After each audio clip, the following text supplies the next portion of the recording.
Okay, this video is for Deal or No Deal. Thank God for that picture because I wouldn't have been able to say it. So what you're going to need, take out your CD drive. This is taking out a CD drive. And it's all entirely, sorry, it's a bit shaky. It's all being filmed on a Canon camera. This entire commercial was filmed on a Canon camera. So you'll need to have a screwdriver to start with. And, of course, you'll need your computer. Now, I'm lucky this one is my old beater that no longer works. And luckily it has no screws on it anymore, but you don't have to unscrew that. You're getting a view of my game consoles too. So, this is the inside of your computer, or at least my computer, not maybe your computer. And those up there are my two optical drives. So I'm going to show you how to dig in there and grab them out. Also, just to show you, as I said, you have to watch out for special screws. Like I said, you have to watch out for special. Oh, it's blurry. Can't focus at that range. Come on. Focus on the screw. Stupid camera. Yep, so as you can see, that's not a standard screw now, is it? So, taking it to the plate is going to be pretty much next to impossible. But I'll try my best to get into here so you can see it. Now, see, my Antec Sonata, this is what the case is, actually does things a little differently probably than yours. Because this is two little squeeze rails that you can just slide the drive right out if it wants to do that. Oh, that's right, this one's still got a cable hook to it. Give me a sec. Shoot. Ah, heck, we'll do the other drive. This one doesn't have a cable to it. Yeah, just take it and you wiggle it right out. Okay, so there's one of my DVD ROMs out.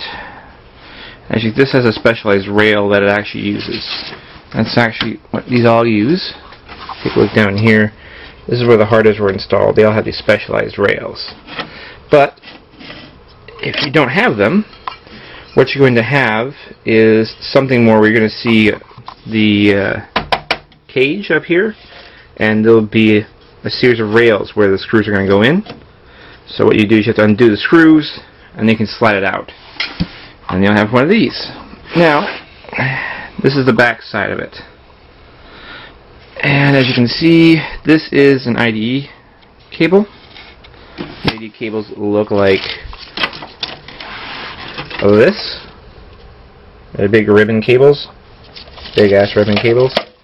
And you have your power right here. There's your power supply looking things. They'll be white, they'll be black, but they'll be these multicolored lines. And then you have your jumper section, which is kind of blurry, but it's trying to focus. It's trying to focus on the pins. This is the jumper section. Now, as you can see, this is really dusty because this has been sitting aside, but clear. This has been sitting in storage for a bit. All right, so now as you can see, this is a nice little drive. Now you don't see any jumper pins there, and it has this rack on the bottom. That's actually just the racks inside. So I don't see any jumpers here. So for this kind of drive, if you want to know what to set these jumpers to, you'd have to go online using the fact this is an LG drive. Go to the website, take a look at it, find out what the jumpers each mean, and then you can just switch to jumpers if you're having a problem. If you're having a problem. Most times when they sell you a drive, that's already where it has to be. Somebody just saw an auto select, or cable select as it's normally called. Wait, here we go. It is there. Sorry. It's very hard to see. I don't know if you can actually see that. There we go. So there are... You can sort of see it. Let me get rid of this price tag sticker thing. You can sort of see it's etched on the drive. That's really horrible. Let's see if we can... There we go. There's the don't know if you can see that. There's like no contrast to it. Maybe you can see it there. You can kind of see it there. You can see that's where you've got. This is the first one's is MA, means master. Second one is SL, slave. Can you see that at all? Jesus Christ, that's a horrible way of doing it. But yeah, they're etched. This one's etched on here. There we go. Sorta. It's trying to focus. As I said, this is entirely shot in a camera. So, anyways, it goes for the pin sets, cable select, slave, and then this is set to master. Now, for mine, it was important to have it set to master because I have 2 drives, so that way, when the operating system is looking for one drive or the other, it knows which to ask for. This would be the one that takes the lead, that one takes the secondary requests, so that it wouldn't get all messed up. So that's why that is. Now you also might have SATA cables. It looks sort of like this hooked to your drive. This will be instead of your ID. That's your communications, right? So this is your communications plug, or this will be your communications plug. So you only need one of those attached. If you get a drive with both, just look for what you originally had up here. Now, one other thing I had forgotten to mention is, I don't know if you can actually see, again, this is etched right here. I'm just put annotations because it would be easier. You have the analog audio right here. That was the cable that was hooked to this one. I didn't pull out the other drive. I figured I'd pull out this one. There's a cable hooked here. So that cable is floating free in here in the moment. But that actually runs to the motherboard. So you might see that on there as well. Where did you go, Mr. Cable? As you can see, this is a big mess of wires. Big mess of wires. Actually, you can see another video where this was used before. There it is. There's the audio cable. You might have one of those too. It would run onto the motherboard. Okay, that's more going to be if you. I believe that's more of an IDE thing. There you go. There's the whole cable out. It runs down to the audio card that I had down here. So that's basically it. So then what I would need to do, in my case, for my optical drive, is I'd have to remove these side rails.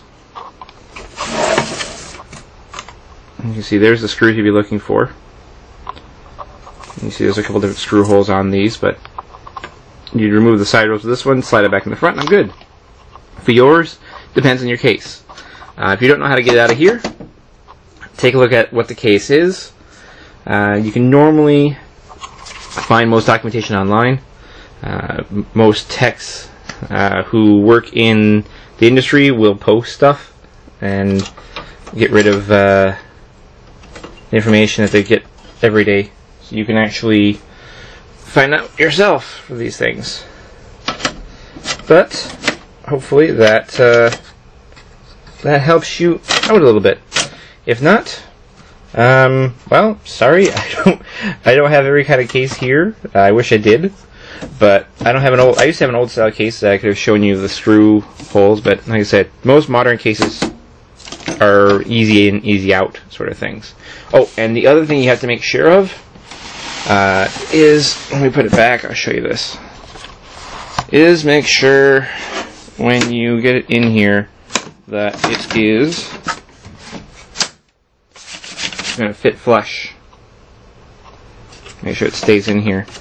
Sometimes you'll have these face plates will catch on some older towers. I don't know how old your tower is, how old your mom's tower is, I should say. Sometimes they will catch and cause problems, and so you want to try, in that case, if it's an older tower, that's why they used to have the old screw holes in there. You can sort of slide it in and out. Like these can't, obviously. These are pretty much set in stone. Like when you get them in, they're locked in. But with your mom's case, if this is a screw hole one, you can sort of slide it in and out, like work it in and out, you know, and just get it to the right flushness. and then you come into here and you tighten up the screws wherever it is. It's one reason I like the old towers a bit better, but for the most part they work pretty well okay nowadays. So, deal or no deal? Hope that helps. If you need more information, just post again. I'm sure this place has been very helpful to you already, and they can throw up some more links and whatnot.